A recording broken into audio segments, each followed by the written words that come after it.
And if you've got original IP, it's always very difficult to obtain that sort of levels unless you can mitigate their risk, and as we've spoken about. It's hard within mobile. It's hard to equate.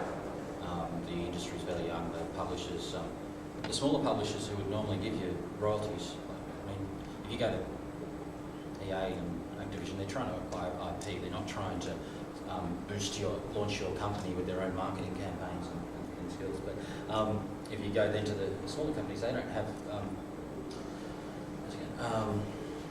I've lost my train of thought on that one. But yeah, in any case, you'd probably be similar. You could say you're getting 50%, and then it's 50% of what, and when you see what the what is, it's actually like 5%, or it's you've really got to check and see how it equates, because you've got the advance on royalties, and then what's the advance point? What's the advance paying off? If you can get rid of the advance and just get yourself a nice flat gross royalty, then jump at it, because you know what you're going to get. You can watch the sales figures and you can say sort of roughly where you're at. But if you can't, it's my approach not to. It's more my approach not to. I'm either going to go wholly for royalties or I'm not. I haven't done that whole. Develop the whole game, port it, and go out for a royalty really yet. No, I have done it once actually. I did it for an Australian title which never made back. It was Socceroos during the World Cup, but it was kind of. I guess it was kind of poorly supported at the time by the telco pushing that out, and we had 50% and 60%, and we didn't. We didn't make our money back. We weren't even close. Yeah, the numbers just those royalty numbers just kind of vary really widely. I found, just depending on the project, the IP, the publisher, the level that we've taken the project to before we take it to the publisher. If we have taken something through almost to completion, we usually do a deal on around about 50 to 70% royalty. If the publisher's funding, most of it we'll have usually gone in with the prototype. The publisher's funding, and that's their original IP. Or the deal was somewhere between 25 to 35% of net receipts. As Mike said, they really can be a doozy. You really have to read those clauses very carefully, because they can sneak all sorts of shit with those things.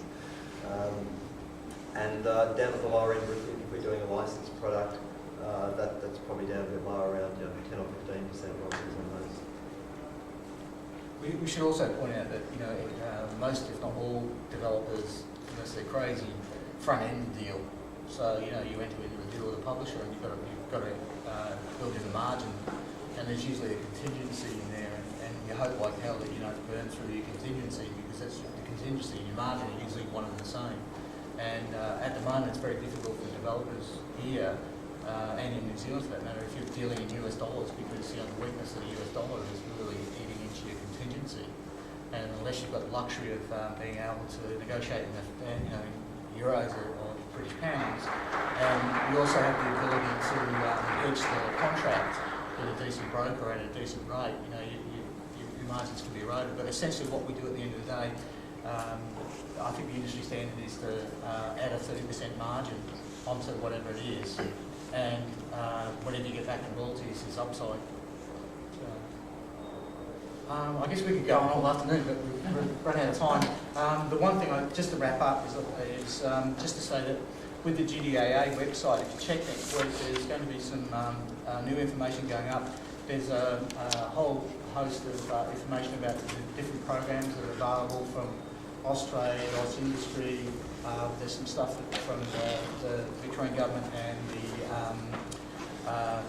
Queensland government. So I will check all those things, have a look at, because there are some very good programs around.